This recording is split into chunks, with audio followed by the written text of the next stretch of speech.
Olá, seja bem-vindo à Culturaria da Reg. O tema hoje é sobre o tempo e a nossa relação com o tempo, representada na mitologia grega por diversos deuses. E o que eu vou falar hoje para vocês é sobre as deusas Horas. Quem são, por que são tão importantes e por que hoje em dia elas representam todas essas divisões que o dia tem no nosso relógio, ok? Fica comigo até o fim do vídeo que eu vou te contar. Faça esse vídeo chegar a mais pessoas no YouTube. Deixe seu joinha, se inscreva no canal e ative o sininho. Toda semana tem vídeo novo por aqui. Agora, vamos para o nosso conteúdo. A mitologia grega, ela é farta na representação do tempo. O passar do tempo, os efeitos do tempo, as naturezas diversificadas do tempo. Tudo isso a gente vê na mitologia grega. Aqui no canal mesmo, a gente já tem vídeo sobre Cronos, sobre Kairos, Uranos, diversas visões do tempo que se complementam, né? Nunca são contraditórias, sempre complementares. E hoje eu queria trazer um conjunto, né, de damas, de figuras femininas que representam as horas. O nome delas é Horas, ok? Que nem essas do relógio mesmo. Afinal de contas, elas representam o passar do tempo, o passar das estações, a relação da gente com um determinado tipo de tempo. E a história delas, começando pelo nascimento, aí, é justamente filhas de Zeus e Temis. Zeus, o poder, e Temis, a justiça. E aí é legal a gente imaginar que as filhas da justiça vão reger, representar o passar do tempo. Olha só que associação interessante. Justiça e ritmo, harmonia, ciclicidade, sucessão de eventos. Ou seja, a sucessão dos eventos da nossa vida, a sucessão dos tempos da nossa vida e da vida do cosmos, deve ser regida pela justiça. Já aí a gente tem uma relação muito interessante das horas como sendo essas verdadeiras guardiãs do tempo, guardiãs de um ritmo do tempo, de um bater, né, do tempo ritmado e justo, ok? E elas tinham de início 3, a gente vai ver que essas representações mudam, de início eram 3, e aqui eu vou trazer os nomes de Hesíodo, vou pedir licença aqui para ler. Então, Hesíodo colocava Eunomia como sendo aquela que zela pela boa lei, as leis corretas, as leis justas. Como é que a gente associa isso ao tempo? Existe um termo ótimo para isso, que é timing, né? O timing. Existe um tempo correto, né? Um tempo justo. Depois disse que é outra hora relacionada ao zelo pela justiça, e depois Irene, que é aquela que zela pela paz. Então essas 3 horas, né, as histórias começam com elas, depois elas vão aumentar, a gente vai ter, vai ser adicionado mais uma hora para começar a representar as estações, primavera, verão, outono, inverno, e alguns autores colocam até que são 12 horas, né? E é interessante as 12 horas, porque aí entre os 12 signos do zodíaco, as 12 horas aí do dia, 12 horas da noite, aonde vai, depois de um tempo, ser relacionado com as horas, a divisão dos dias. Então elas deixam de ser as 4 estações para ser a sucessão dos tempos dentro de um dia, e aí elas se transformam nas horas do dia, 12, ok? 12 horas do dia e as 12 horas da noite. E isso vai sempre relacionado a movimento, a ciclicidade, a uma hora que termina e a outra começa. Então elas vão se relacionar com o ritmo do cosmos, relacionadas aos signos do zodíaco, diversas representações possíveis, ok? Essas figuras acabam se tornando guardiãs, digamos assim, da ordem, do ritmo e assumem algumas funções. A gente não tem exatamente uma história, um mito específico das horas, mas elas estão relacionadas a outras histórias. Uma que elas estão presentes é como se elas fossem as guardiãs das portas do Olimpo. Elas colocam grandes nuvens na porta, e aí a porta fica fechada, e quando os deuses vão passar, entrar ou sair, elas retiram essa nuvem e eles podem passar. Interessante essa ideia de que as horas definem quando que a divindade aparece e desaparece. Quando ela entra no Olimpo e se fecha, essa divindade está ausente da visão dos homens, os homens não percebem. Depois, quando elas abrem a porta, a divindade pode sair. Então, olha aí elas no ritmo de novo, né? Daquilo que você vê ou não vê, aquilo que se mostra e aquilo que se esconde, digamos assim, dentro do Olimpo. E uma outra função, que é a que a gente vai ver mais representada, é a função delas dentro do cortejo de Hélio, ou de Apolo, como deus do sol. Elas fazem parte desse cortejo e têm uma função muito importante: atrelar os cavalos do sol à sua carruagem. Então são 4 cavalos que o sol tem na sua carruagem, e quem atrela, né, quem coloca esses cavalos na carruagem são as horas. Nesse cortejo que a gente tem de Hélio, quando ele sai do seu local lá no Rio Oceano, né, que segundo os gregos banhava todo o mundo, né, circundava o mundo conhecido, ele sai de lá e vai passando pelo céu, justamente sendo a rota do sol durante o dia. Ele sai numa carruagem com esses cavalos que são atrelados pelas deusas horas. Veja que legal, então, elas aparecem às vezes como conversando ali, do tipo, olha, tá na hora. É isso mesmo, né? Tá na hora, o carro tem que sair, a aurora já foi, o sol tem que sair agora, do tipo, não atrasa, as coisas têm que acontecer num ritmo correto, senão as coisas morrem.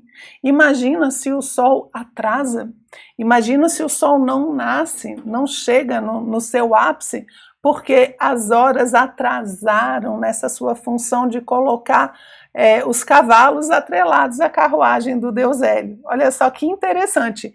As horas, o passar do tempo de forma justa, ritmada, harmônica, são responsáveis para que a natureza aconteça de forma correta e justa, harmônica. São elas que colocam os cavalos atrelados à carruagem no momento certo e fazem com que o sol nasça no momento certo, ou seja, elas regulam o ritmo da vida. Olha que bacana, né? E aí uma outra função que elas têm é também atrelar os cavalos de Hera à carruagem da deusa. Então elas são filhas de Zeus e servem a deusa Hera e alimentam os cavalos de Hera com a ambrosia, que é a comida, o néctar dos deuses. Essas histórias são muito bacanas, eu gosto demais delas e eu queria mostrar então para vocês a representação, né? Escolhi uma obra de arte, uma pintura específica, para mostrar para vocês a representação das horas. Aqui está a obra que eu queria trazer para vocês, que é uma dança para a música do tempo, de Nicolas Poussin. Nicolas Poussin, que está lá em Londres, no Wallace Collection. E a primeira coisa que a gente vê dentro de um quadro, de uma composição, é essa distribuição. Primeiro a temática, que está sendo dada pelo título, Uma Dança para a Música do Tempo, e a gente vai ver aqui que tem diversos elementos nesse quadro, relativos ao tempo, a passagem do tempo, a questão do tempo ser perecível, né? Ser algo muito volátil, a gente vai ver diversas representações aqui. Então primeiro a gente vê a composição e os primeiros elementos, né? O título aqui a gente já sabe que o quadro vai falar sobre o tempo, e agora eu vou dar uma olhadinha nos personagens, né? O que que eu olho quando eu vejo aqui? Eu vejo 4 pessoas, né? Aqui nessa dança, então eu vejo 3 mulheres e um homem aqui atrás, eu vejo crianças sentadas aqui na frente, eu vejo um senhor aqui tocando alguma coisa, eu vejo aqui, ó, uma estátua, plantas, e aqui eu vejo, ó, uma carruagem passando. Então, os elementos principais que a gente tem aqui, né? É importante, primeiro, você ver, até sem saber a interpretação, para ver se você enxerga todos os elementos. É muito comum a gente olhar para um quadro e não ver. Então, a primeira coisa que a gente tem que fazer é descrever o que a gente está vendo. Aí eu estou vendo 2 crianças, 4 pessoas dançando, uma estátua, um senhor aqui tocando e uma carruagem passando lá em cima, um cidadão segurando um arco, uma mocinha aqui voando na frente dessa carruagem e um monte de gente aqui atrás, né? É mais ou menos isso que a gente está vendo. E a composição desse quadro, gente, olha só. Ele é um conjunto geométrico, por isso que ele fica tão harmonioso, né, para a vista. E ao mesmo tempo, ele consegue, com essa divisão que ele faz aqui, colocar os nossos olhos em cima dessa figura principal. Veja que ela está na frente, aqui ó, ela está no centro do quadro, tanto nessas 2 perspectivas aqui, horizontal e vertical, quanto nessas diagonais. Então o nosso olho, ele bate automaticamente nessa figura aqui. Não tem como, ela vai ser o nosso ponto de maior atenção. Ela é clara, né? Ela contrasta com coisas escuras que estão aqui em volta, ó, tá vendo? Essas nuvens são escuras, esse homem que está atrás é escuro, aqui a estátua que a gente tem é escura, ela contrasta com todo mundo, ou seja, ela aparece. E quem é então essa pessoa que aparece tanto, Renata? Vamos dar uma olhadinha nela aqui. Essa figura aqui, essas 4 figuras que a gente tem, seriam as 4 estações. A gente pode imaginar uma relação dela com as horas, já visto que as horas são relacionadas às estações, só que as horas, para valer mesmo, gente, elas estão aqui em cima no quadro, ó. Tá vendo? Por quê? Porque aqui em cima a gente tem o cortejo do deus Hélio, ou o deus Apolo, fazendo as vezes de sol. Tá vendo o cortejo? A aurora na frente. Por que que tá tudo escuro, né? Porque a noite está saindo e a aurora está chegando. Então tá aqui a aurora, que coloca, né, seus... Ai, eu tenho isso aqui até detalhado aqui, ó.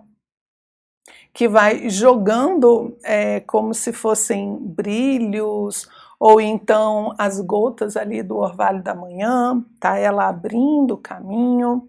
Aí a gente tem os corcéis. Essa figura aqui do meio, gente, eu adoro ela. Muitas vezes ela é representada por um rapaz ou uma criança, né? Um pequeno cupido ali carregando uma tocha. Porque ele é o fósforo, gente. Juro para vocês que o nome dele é fósforo, que leva a tocha, que vai iluminando, né, esse primeiro abrir da luz.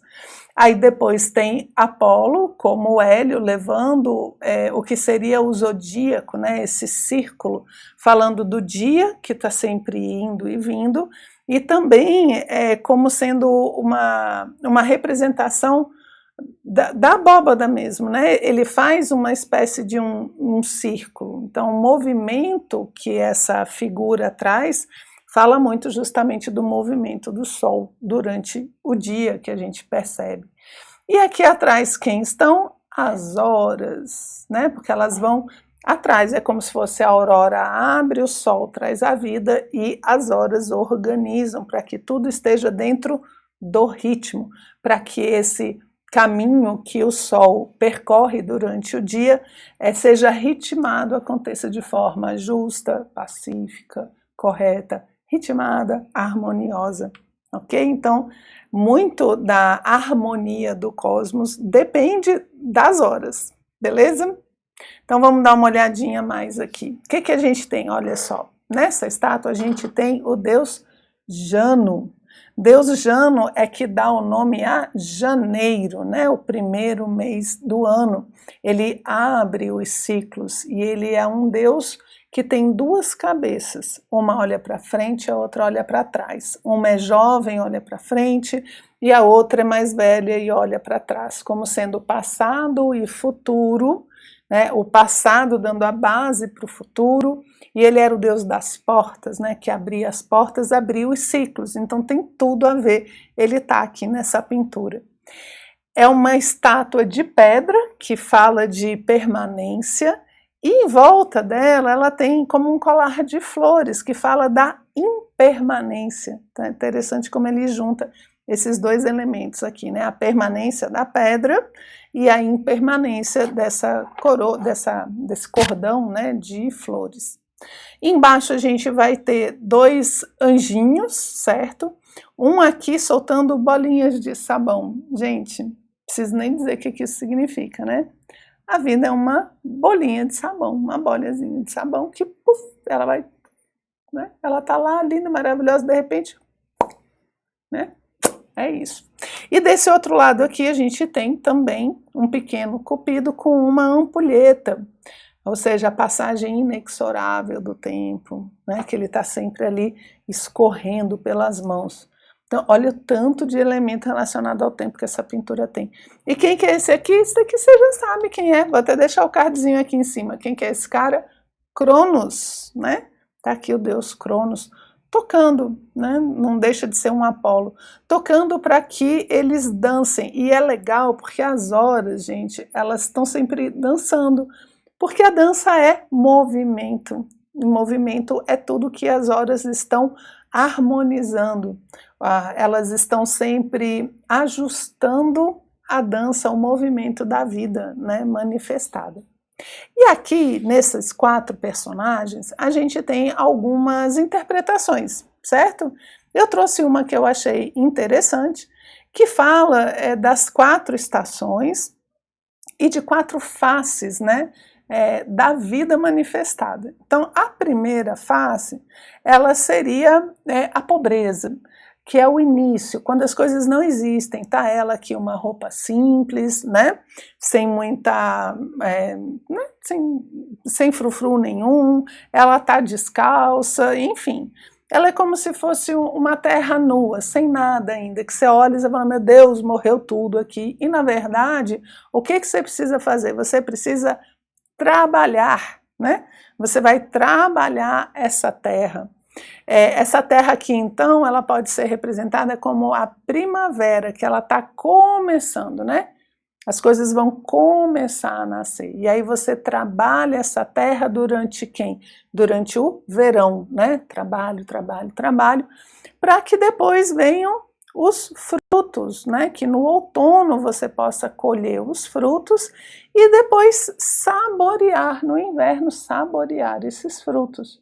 Então a gente teria as quatro facetas, né, da Terra, nas quatro estações representadas aqui nesses quatro personagens dessa obra belíssima, então, de Nicolas Poussin, que você vai ter a alegria de ver quando for em Londres, ok? Gente, então era isso que eu tinha separado para a gente dar uma olhadinha hoje, falar sobre o tempo, as horas e a necessidade da harmonia no passar das horas da nossa vida. Espero que você tenha gostado e a gente se vê no próximo vídeo. Um abraço.